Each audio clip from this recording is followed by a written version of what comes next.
Well, first off, I want to say thank you to all the speakers that came before me because, in all honesty, you've gotten a lot of great information that you don't get in a lot of other places. So Cal, Sean, Melanie, great job putting this together. I really mean that.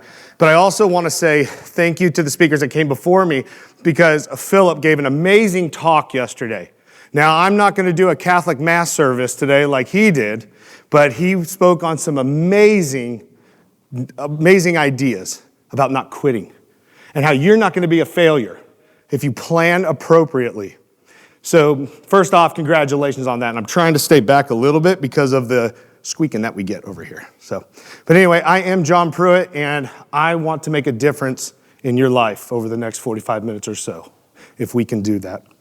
And if you take anything away from this talk or this conference, I want you to take away just one thing, that I am extremely proud of you.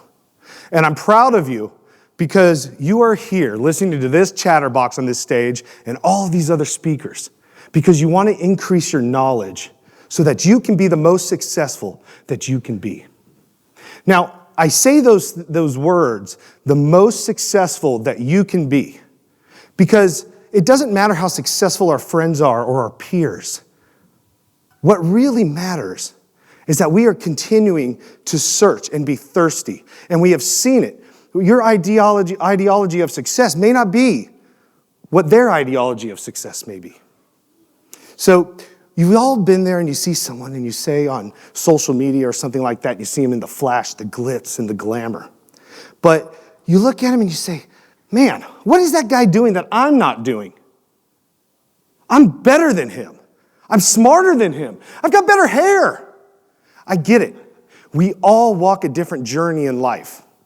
Now, I can't tell you what your journey is, but what I can tell you is that you are starving.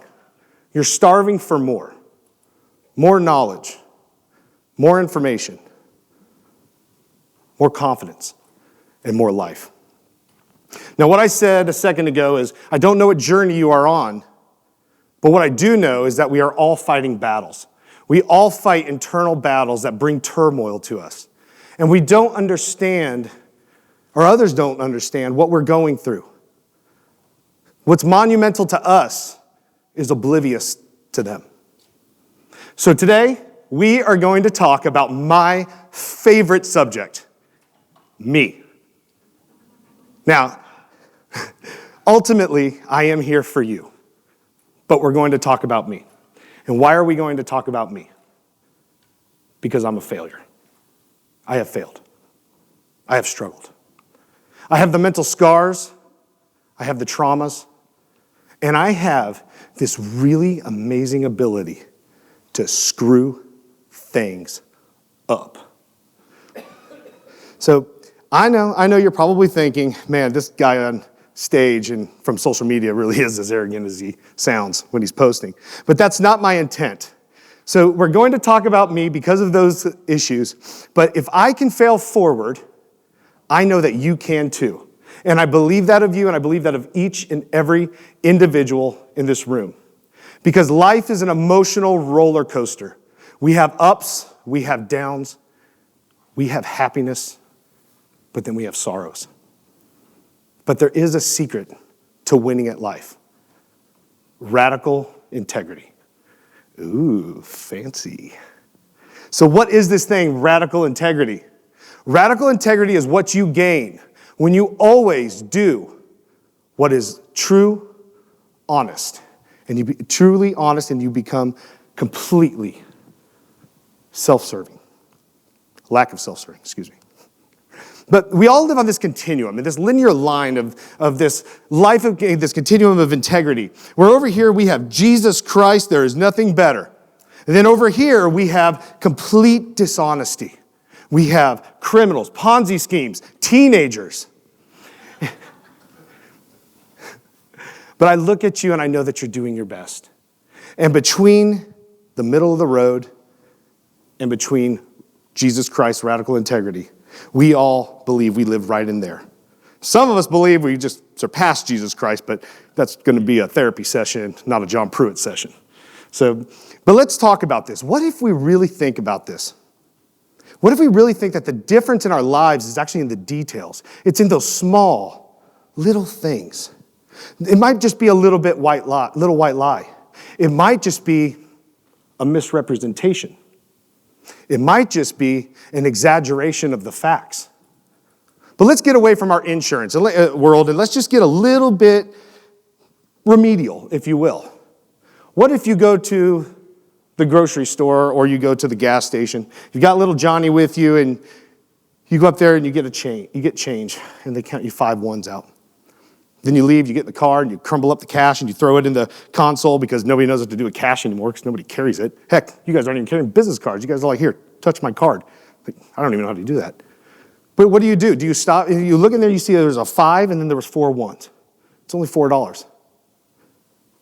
Do you stop, get out of the car, get little Johnny out of the car, pull back into the parking spot, go back in, tell them they made a mistake? It's only $4.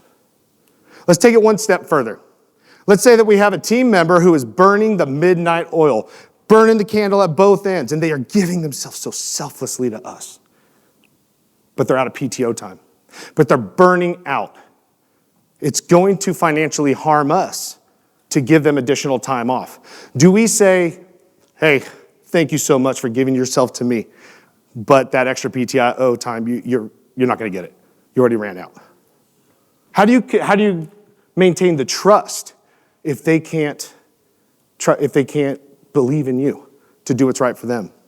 Now let's go one step further. We're increasing every time. What if we get a refund check from the IRS? It's just a little bit more or a lot more than what we were supposed to get. Do we pick up the phone and call them? Do we say, hey, wait, I'm kind of hearing this as I'm saying it. We're going to take that out of the talk. Everybody's off the hook, so I'm not even sure Jesus Christ would call the IRS to give them money back. But we're just going to keep going. But what I'm saying is we all live on this continuum of extremes. Extreme radical integrity to extreme dishonesty. But there is magic that happens when you always choose to be completely honest, even when it hurts. Now, how did I come to this conclusion that radical integrity is the secret to a completely filled life? Well, unfortunately for me, I had to learn this principle the hard way. See, I thought I was on this upper side of the continuum, pushing my way towards radical integrity, but my life experiences were showing me that maybe I wasn't quite where I needed to be an example as a father, as a husband, as a business owner. So, a while back, I had a major life crisis. I went through a divorce. My business partner of 12 years went completely stupid. And I got extremely sick and I ended up in the hospital. I had lost everything. Close, almost even to my health. So a little background on me. I was 22 years old when I started my first company. And just like any other ambitious 22-year-old, I knew everything. If you didn't believe me, ask me. I will set you straight. Trust me, I knew everything. That was part of the problem. One of my finer qualities in life, right? Well, what happened is I started to have this little ambition of a 22-year-old. I met a business partner. And going before that, my family was pastors, and I was from Southern California, and I cut my teeth in the insurance world in 2004 after Hurricane Ivan. And I started selling roofs. Then after that, I started doing carpentry and some other things. And then I started flipping houses, and I met this gentleman who was 18 years my senior. At first, it was a great opportunity. I mean, at this time, I think I was around 25 years old or so, 24, 25. And I saw it as an opportunity for mentorship. I was a very ambitious, wanted to be a thriving contractor. After all the work dried up, we decided to partner up. And we were blessed. I mean, we had 2 companies. One was a custom home franchise. The other one was a commercial and renovation company. And we did insurance restoration, but we also, did grocery stores and things of that nature. It was amazing. And we were making money. Isn't that what we're all here to do, for the most part? Is make money, right? Well, with all that said, how great everything was, there was cancer growing behind the scenes that I was oblivious to. You remember earlier when I said that sometimes we feel like what we're going through is monumental. but then to others they're oblivious. But sometimes to us, we're living with blinders up. What I didn't know was that I was standing in a landmine, because I had clients that all of a sudden started to call me out of nowhere. And they start telling me these stories about how their jobs are taking forever. And so this was a little bit concerning. So one day I called a VP from the franchise of the custom home company, and he came up and we started walking these jobs. I was absolutely amazed at what I saw. I was staring at ghost towns. Nobody was there. Seriously, it was like tumbleweeds going through a construction site. We were baffled. Where did all the workers go? But that's what happens when your priority, like my business partner's was alcohol. The worst part of this, the books weren't kept very well. We had no cash in that company. I remember one day a client called me and asked me to come out to his property, and I thought he wanted me to look at his home to tell me, how bad it was, because that's usually what it was. It's not what he wanted to show me. At this point in time, my business partner had left. So I arrive and I come up and he says, "Here, follow me." So I follow him into the woods about 10 feet. He says, "This is my beer bottle pile that I've been saving from your business partner for the last year." Now, at this point in time, obviously, there is no such thing as saving face, and I was not shocked one bit. But this is where I failed. This is where I went wrong. I knew he was drinking every day. One day he pulled in at 7:30 in the morning, he gets out of his truck, he slams an alcoholic beverage of some kind, throws it in the back of his truck, and a team member comes and tells me. And I come up to him and I say, "Hey, what are you doing? It's 7:30 in the morning. You can't be slamming alcohol in the parking lot in front of the team." He says, "I'm an adult. I could drink when I want. If I want to drink in the morning, I will." He was the contractor, and we were making money. But I knew he was running these jobs into the ground, because when there's smoke, there's fire, and you're not going to be oblivious to it, even when you're there, as much as you want to play off that you are. But we were making money. And I knew that I was to get out of that relationship. I was to leave this partnership. But I was scared because I hadn't ran a job since being 22 to 24 years old of company. And now I'm going to run these two organizations on my own. How am I going to do this? This is so hard. But we were making money. Do you hear me? It was okay because we were making money. That is being a coward. That is not living in the upper echelon of radical integrity. One night I found myself sitting in a chair, and I was just going through it. And I stepped back in my life, in my mind, and I was just thinking over and over about, how am I going to do this? How am I going to crawl out of this nightmare that I was trying to salvage my reputation, salvage my life? And I was flipping through the channels, because that's what ADHD people do. We don't watch anything, it's all white noise. But I stopped on this channel, it's like a local TV station, and there was a pastor preaching on it. And he says a lot of different things, but then he starts talking about the book of Jonah. And if you don't know the book of Jonah in the Bible, it's actually a 4-chapter book, but it's a poetic book. It's not a prophecy book. And everybody knows the story for the most part, but if you don't, I'll give it to you just really fast. Jonah was told by God to go and teach the city of Nineveh to change their wicked ways, or he was going to annihilate them. Well, Jonah didn't like that, and he ran like a coward like John Pruitt did, and he went the other way. And then he got on a boat, and God said, "Hold my beer." He threw a storm at him. The crew threw him overboard because they knew it was him, because he admitted it was his fault. And a big fish came and gobbled him up and took him right back to where he was supposed to go. And then regurgitates him on the sand. And that's the story that everyone hears, because that's the pretty story. That's not the story. It's not even how it ends. How it ends is that he goes into the desert, and God gives him a gourd, and he thanks God for it. And then he says how angry he is. His soul hardened. He hardened. His attitude diminished. Now, if any of you want to take what the real ending of that is, is his attitude diminished so much that God sent a worm to kill the only thing that was protecting his head from the sun in the desert. Everybody thinks it's about, you got to do what you're told, what you think you should do. No. You got to do what you're told to do, but if you don't, and you have a bad attitude, it gets worse. And I relate it to this. Does anybody ever have a dream? And then you tell your family or your friends, and they say, oh, I saw someone do that. Oh, that was hard. They actually spent a lot of money. It didn't go anywhere. And they just want to tear you down. And I relate it to being in a bucket full of crabs. The crabs are all trying so hard to get out. And they're just reaching and clawing over all the other crabs. And they're trying to get out. And those crabs are just tearing them down. Then another crab comes and he's trying to get out. And those crabs just tear him right back down. So they can all just sit there at the bottom of the bucket and be miserable together. That's what we do to ourselves when we diminish our attitudes.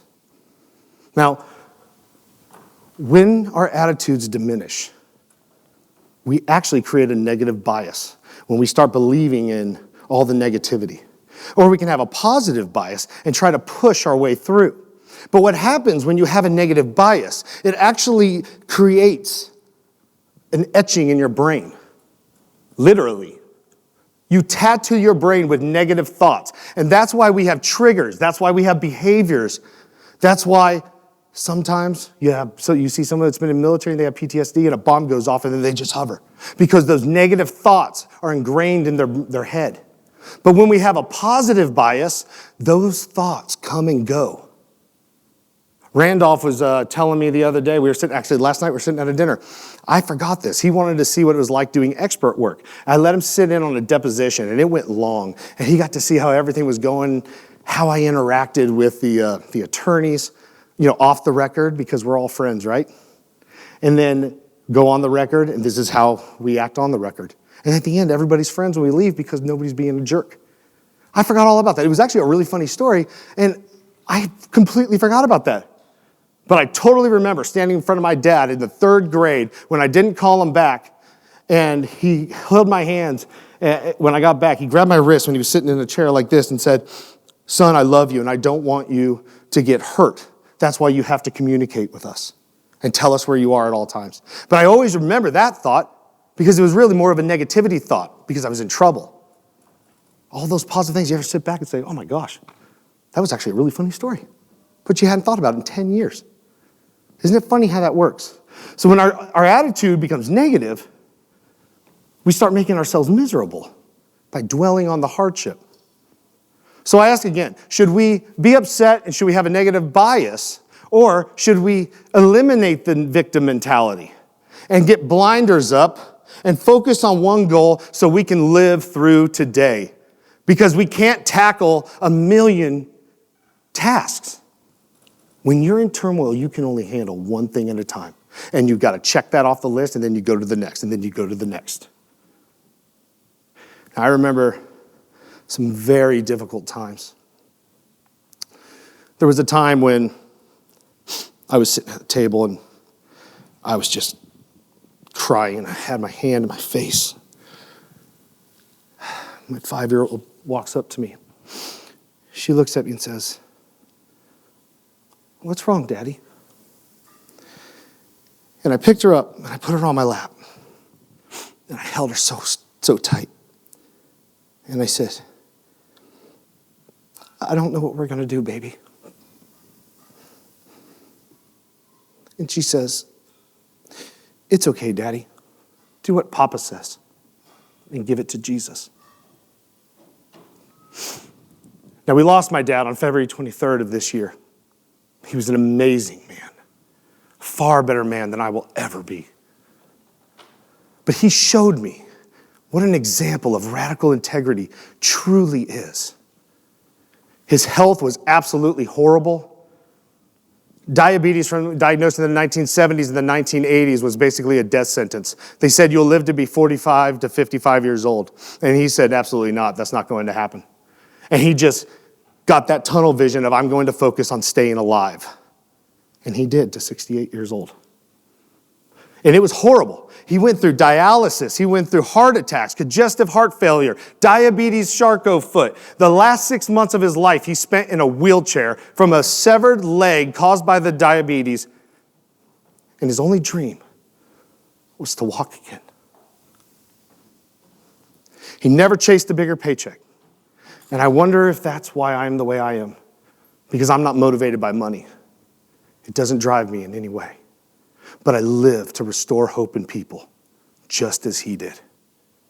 He would stay at churches too long because he felt that taking another job would actually hurt the congregation. It was so bad, he literally died like 2 or 3 times. He wasn't good at it, seriously. But he finally, he did it. Got to have a goal. But at the end of his life, he was done. He was ready to go. And I was at the Windstorm Conference. Many of you don't know this. We sponsored it. I was actually in my room pacing, and my dad was talking about end of life and how he's going to have a surgery and he's probably going to die on the table. The doctor laid it all out to him. And we talked about that life. And I said, Dad, I want you to know that it was an absolute honor to be your son. And I got to have that last talk with my dad. And that was one of the most amazing things, because when I was going through my struggle, my dad called me almost every single day, if not multiple times a day. And I remember one day I'm just having it, and I said, Dad, I can't do this anymore. It's so hard. He said, I know, son. I know. You need to pray. I said, I have prayed. I don't know what to pray for anymore. And he gave me the best advice that I'll take to the end of this earth, till I'm off this earth. He says that the Bible says that when you don't know what to pray for, you pray for wisdom. So what did I need? Did I need a handout? Or did I need wisdom to go to the next step? Dad left the ministry and came to Pensacola, Florida to be closer to his grandkids. And he told me the story about how he was struggling as I was going through my struggle. And he sat on the back porch and would read the book of Proverbs and pray. Because I didn't know that retirement was so hard on him, because he never told me. He was so selfless. And he told me the story, and I had an epiphany. And it was really strange. All the while that I was going through my hardship and my struggle, he was losing everything that he had known for 43 years. He was so concerned of my well-being that he let me be on his shoulder when he needed me the most. I listened to him. I started reading the book of Proverbs, and I read that I was supposed to search for silver and gold, or wisdom more than silver and gold. And then I started saying thank you for the challenges so that I can take it and make it an opportunity to grow into something that I am not. In the book, The Richest Man in the World, the author speaks of 4 types of laziness. And one of those types of laziness is our inability or our desires that we do not search for wisdom from our leaders and our mentors and our peers. Now, I'm not saying here that you have to pray to everyone else's God or however you want to do it. We all have our own individualistic ideologies of faith. But I will say this, that if you have hit rock bottom, you better be praying to something. And I don't care if it's a grasshopper. You cannot do it alone, and you better believe in something that is higher than yourself. So every day I prayed for wisdom because I was making decisions for clients and for the team members that were on my shoulder, that put me on their shoulders and were helping me get through these hard times. And I was under a microscope. Nobody understood what we were doing except for me and my attorneys. And the sheer thought of quitting was not going to happen because I couldn't leave those clients without a contractor, and I couldn't leave my team who had helped me without a job. So I took a job at night, working the $42 million Amarillo school hailstorm. And that's how I paid people during the day. And then the other part of this was that I just couldn't fathom the ideology of quitting. If you quit, What was the point of the turmoil? Now I'm just practicing being miserable. You can't quit. If you quit, it's emotional suicide. What's the lesson for? You don't even grow. But we get those opportunities to grow in adversity. We don't get the opportunities to grow as much when we are winning, because we're winning. And most of us stop practicing when we're winning. Now, I just spoke to you for a little while about this life secret of radical integrity. And I want you to hear something. I blame myself. This isn't my business partner's fault. This is my fault. 3 years earlier, I had my own Jonah story, but I didn't know it was coming. My uncle flew from Hawaii to see my parents in Pennsylvania. And this man is very similar to my dad. He's a great philanthropist. He's a phenomenal businessman. I mean, like none other. And then he came to Pensacola. Now that I think about it, I think my mom and dad might have done that. But he came to Pensacola. And I showed him our custom homes and our showroom and everything that we were doing. And of course, I'm just like cloud nine. Like I get to show this guy who's basically one of my heroes, who helped me start, at 22 years old, start on my own. And then the day before he was leaving, he says, hey, I want you to meet me at Cracker Barrel at 7 a.m. before I catch my flight. 2 things I hate: Cracker Barrel and early morning meetings. But my hero says, meet me, and that's what I did. So I met him. I think I was on time. So he starts to tell me about how proud he was and how he saw great things. I'm like, duh, have you met me? But then the conversation changed. And he starts telling me that if you don't start living your life with faith and radical integrity, you will never see the financial freedoms that you're searching for, and you will never have a completely fulfilled life. And I listened to him. But I listened to him like John listened to him. And I forgot it all after I left. Because I thought I was already on that side of the continuum of radical integrity. Because we all believe that we would do the right thing when things hit the fan. We just don't know how to handle it. And once we hit the fan, we don't know what we're doing. But I'm going to tell you this. There are blessings. They will come. You just don't realize that they're blessings. And until you can understand what a blessing looks like, you will never receive one. You have to understand what a blessing looks like before you can accept it, or else you might think that it's not a blessing. And I want you to remember that as we go through the next part of this story. Because I remember my business partner telling me, man, this contractor just ran out on this contract. This was you and me. We'd be out running the streets to repay people. And I never heard from him again after all this went down, until he sent me a couple text messages saying that he was going to pay me back monthly for picking up his personal guarantees. So guess what? Remember that continuum we spoke of? He bolted because he had moved towards the side of dishonesty. Now, I was faced with great, difficult decisions. Some of the worst decisions you ever want to go through in your 30s, I'll tell you that. And it was a long, hard road ahead of me. Nobody, like I said, nobody knew except for me and my attorneys what we were doing. And they helped me write a termination letter, told him he needed to leave, and that I would stay behind and liaison this company out. The next thing I did was I called every client. I said, you either have met me briefly or you don't know who I am, but I am John Pruitt, and I'm going to be taking over your projects. Could you please tell me where you believe you are in the process? And at first they were elated, and I was this knight in shining armor, until I wasn't the knight in shining armor anymore. See, bankruptcy would have been the easiest option, and everybody was telling me to do it. Families, friends, attorneys, shut it down. You're not the contractor of the company. Why do this to yourself? They say that integrity is what you do when no one is looking. But no one but me and my attorneys, as I said, knew. So the clients' attitudes over time started to diminish. And where I once didn't want to leave them high and dry, a blessing came because they started canceling their contracts and going different ways. And then I canceled one because this individual had become so vicious. There was no trust. And I relate it exactly like this.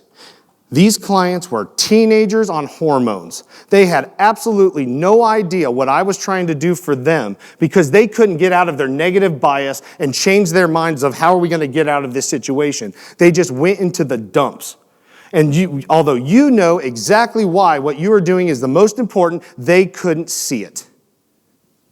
But it was what was best for them, all the decisions I was trying to make. Because I didn't want them to have financial hardships, and I didn't want them to have financial ruin or be hurt financially in any other way. They had already been enough.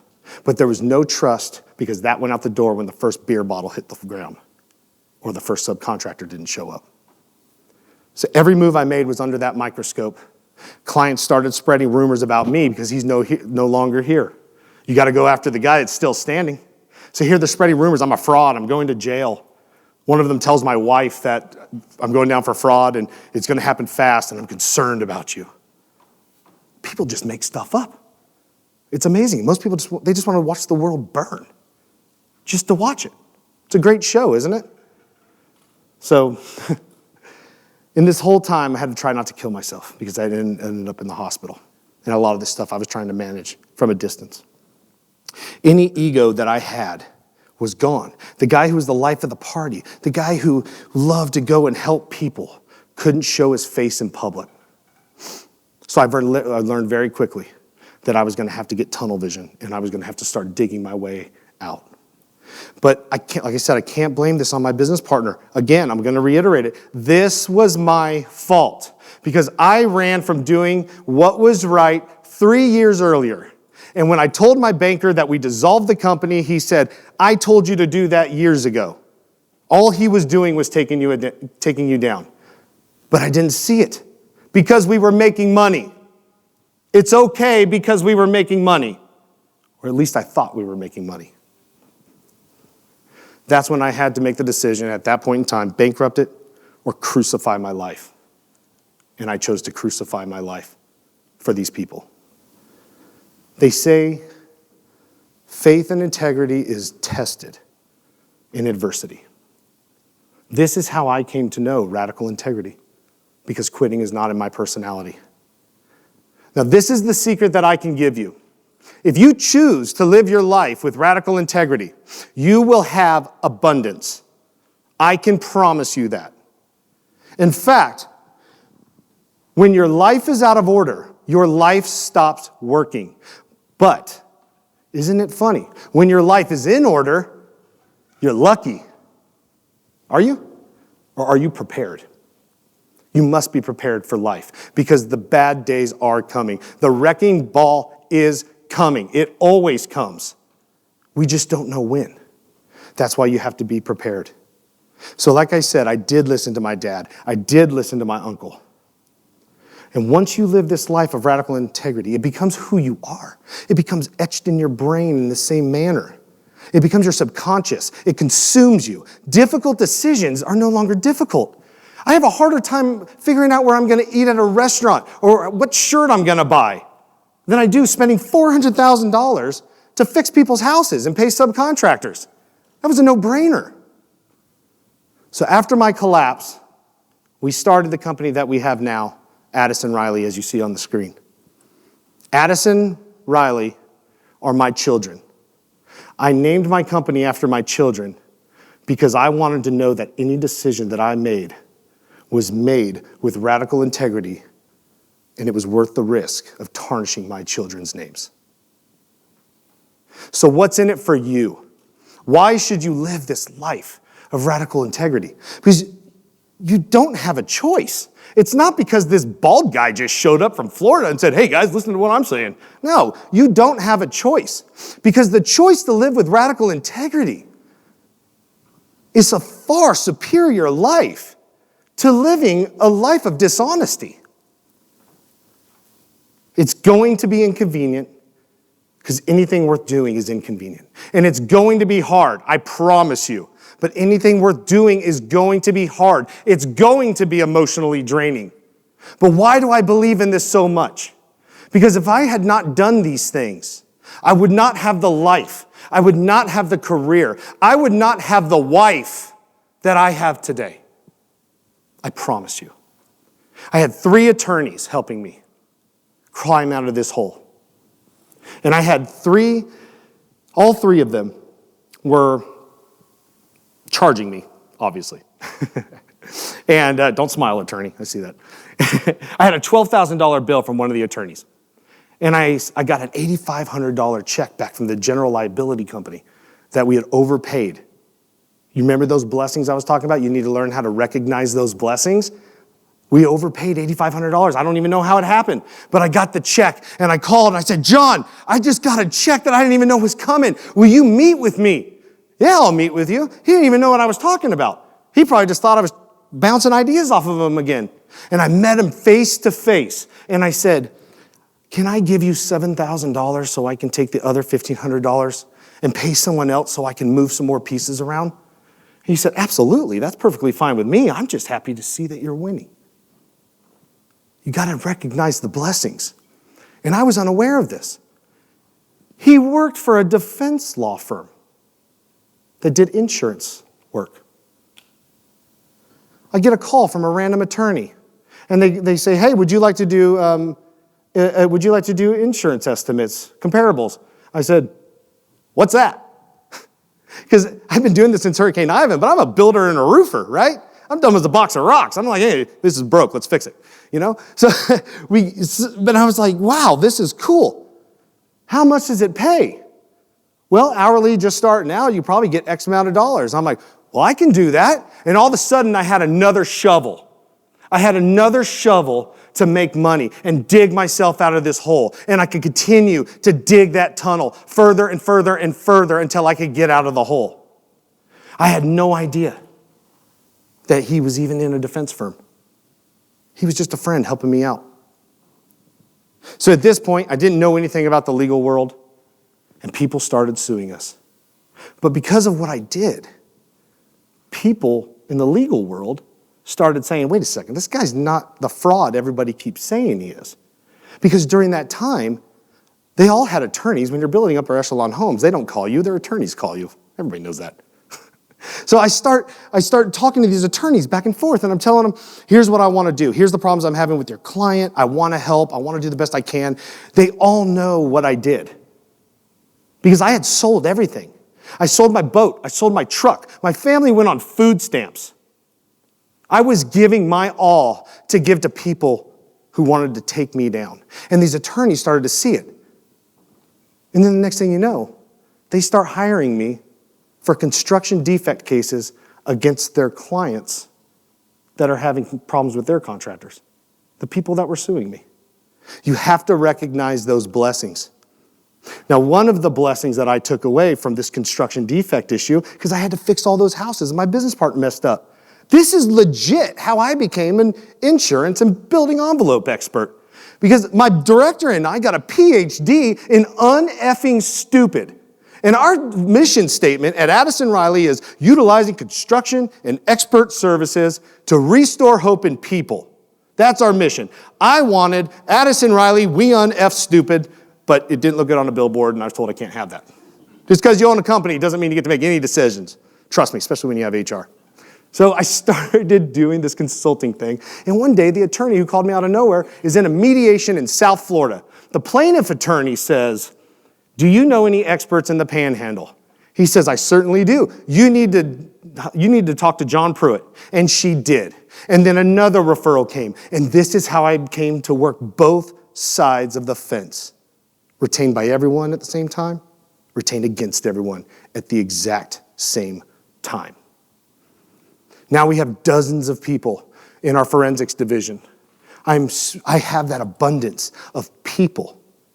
But what's awesome is that we work for insurance companies, attorneys, insureds alike. And it's not uncommon for me to be sitting in a deposition today, and then you're deposing me tomorrow if you're an attorney. Happens all the time. In fact, I was on the phone the other day against a law firm, and I'll talk a little bit more of these things I wouldn't do at a medical convention or something, but I'll throw these little nuggets in there. I'm on the phone with someone in Miami where I'm going to trial against another attorney I'm retained against. He calls me in the middle of this call, and I pick it up and say, hey, yeah, I'm going to call you back on that case. I'm trying to figure out how to kick your butt right now. All right, cool, thanks. That was literally the case. That was literally the conversation. And he's like, all right, cool, thanks. That's an amazing position to be in. We've also been retained on the same case on the same day by both the plaintiff and the defense firm. Do you know how I choose who I'm going to work for? I review the file, and I typically pick the defense. You think it would be for money reasons. Maybe they're your bread and butter. No, we're hired by everybody. It doesn't matter to me. We're like 50-50 right down the middle. It's because I know that if I'm retained by the defense, I can protect the insured from an expert that may sway a different direction. See, because the reports are the exact same. They don't change. Damages don't change based on who's retaining you. It's one report. But that's why we work litigation and not claims. One day, I'll never forget this, I had my first integrity dilemma. And the defense attorney calls me up and says, the litigation adjuster would like to talk to you.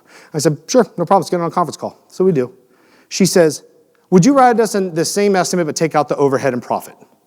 And it took me about a half a millisecond to say, absolutely not.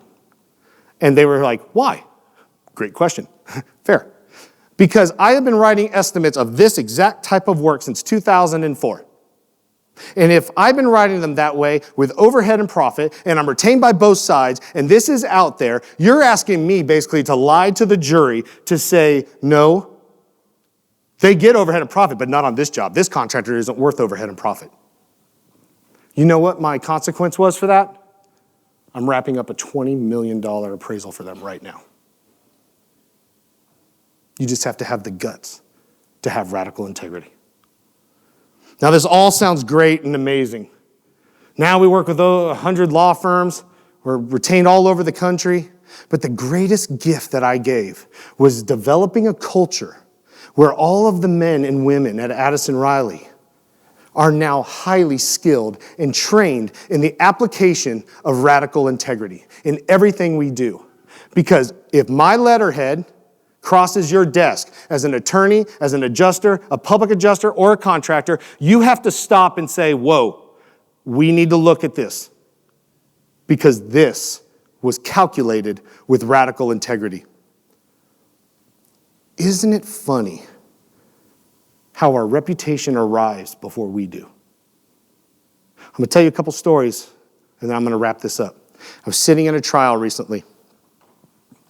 And before I say that, you need to own your stories.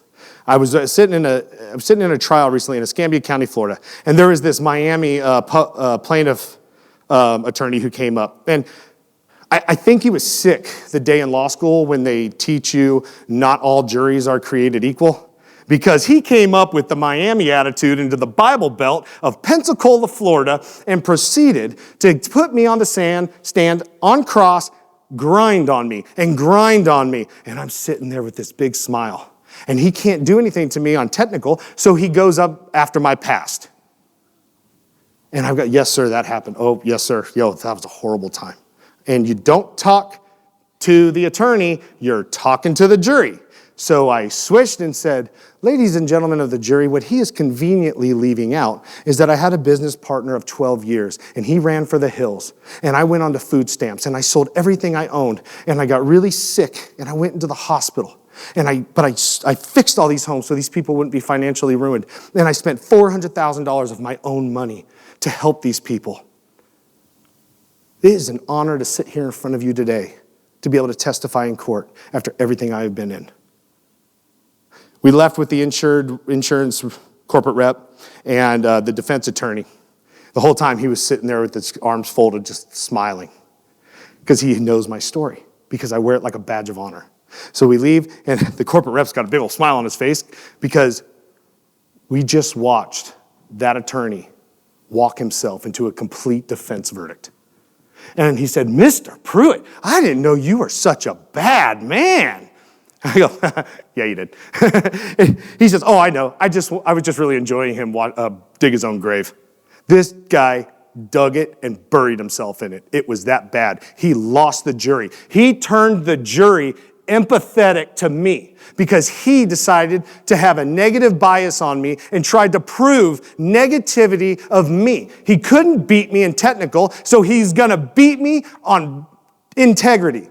The one thing I was known for in Pensacola, Florida, was integrity of crucifying my life, and people across the city knew it. your reputation always arrives before you do. Now, I'm going to tell you one more story. Okay, you're going to like this. Before you all think that I'm some kind of Gandhi, trust me, I'm not. I'm going to tell you this story about how my wife and I stole a car in Miami. Technically, my wife stole a car in Miami, but she's not here, and they say you're not supposed to talk about people behind their back. So we're going to talk about my wife stealing a car in Miami. So we go down to Coral Gables and Boca Raton, and we've got these cases, and we get there, and our flight was delayed, and National Rental Car had already closed. It was like 12:30 when we got in, but Budget Rental Car was still open. So we go, I come up, and she says, I have one vehicle left. You are so lucky. Something was going on in Miami at the time. She says, I've got a black Jeep Wrangler. I said, that'll work. So we get our car, and we start heading down to Coral Gables. And red flag number one, my wife found a hotel that she has been wanting to stay in for a long time. Red flag number one. So we go in, and we check in. It's about 2:30 by the time we go to bed. The next morning, we get up, and we're about to head to Boca Raton, and we come downstairs. She's in front of me, and she walks outside. She opens the door, and then she goes and stands at her car door. I think she was trying to tell me to open the door. I think she was. But I did open the door because I knew that I'd have to hear about it later if I didn't. So I opened the door, and then I put her in the car, and then I walk around, I get in, and we leave. She says, oh, I need to charge my phone. And I said, well, there's one right here. She goes, oh, that's not mine. It looks all chewed up. I said, well, it's not mine. I have an Android. She looks over in the door panel and says, what's all this trash in the door panel? I don't know, maybe the rental car company didn't clean it out. And so we're driving, and we're just now pulling out, and she looks in the back and goes, babe, this isn't our car. What? What do you mean it's not our car? It's not our car. Well, whose car is it? I don't know. So I take a right turn, and we go down around the corner, and she goes, what are you doing? I said, I'm going to put this thing back where we got it. So, of course, in Miami, 9:30 in the morning, people are having breakfast. Like, they're going to work. This place is, it's population capital of Florida. So we're running around the corner, and as we're pulling up to another car, we see that the parking spot's already taken. So I go around, and then as I go around the block to go find another parking spot to put this thing back, she says, oh my gosh, that's our car. And she gets out of the car. Totally not a ride or die. She totally just left me in a stolen vehicle by myself that she stole. She got in it first. So we go around the block, and she calls me. I go, what the hell are you doing? She said, well, I just saw the car. I thought we should get it. And I'm like, all right, well, I'm going to go and park this thing. So we park it, and then I get out. She says, what are we going to do? I said, we're going to go to Boca. I'm late. So we go to Boca. On the way there, we are just distraught, man. We were just, oh my gosh, I can't believe this happened. What are we going to do? We're going to go to jail. You're going to go to jail. Oh my gosh. So we get there, and I call my buddy who's an attorney. He's my neighbor, but he also used to be a prosecutor. And I tell him the story. He's like, what the heck? What? And I said, no, seriously, man, this just happened. Is this criminal? Well, yeah, it's a grand theft. It's a felony. I go, oh my gosh, what should I do? He's like, you should report it. What, so I can go to jail? He's like, you're going to go to jail anyway, man. You might as well make it easier on yourself. Like, oh my gosh. Like, now that I think, what a punk. I need new friends. He's so full of crap. So anyway, we do our case, and we start heading back down to Coral Gables. And when we get there, I say, here's what we're going to do, because I know everything. We're going to go and look for the car.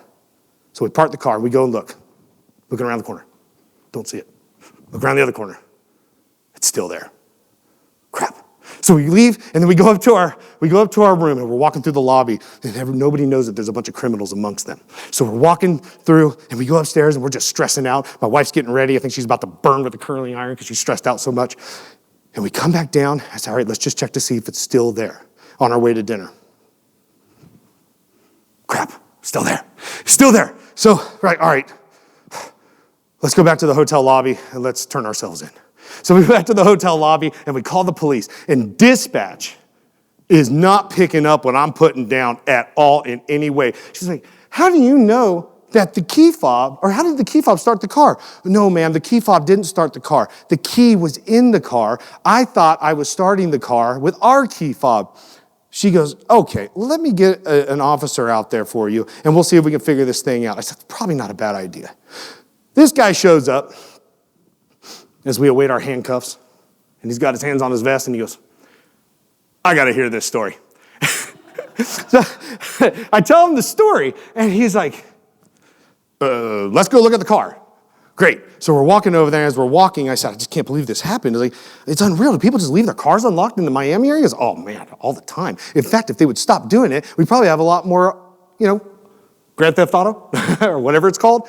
So we go down there, and I show him the car. I said, it's right over here. I said, but I just want you to know that if this is criminal, he goes, no, it's not. There was no intent. I said, right, but I understand. But if it is, she did it and I was following her and she needs to be arrested. I didn't want to do this. He goes, oh, dude, I get it. Adam and Eve.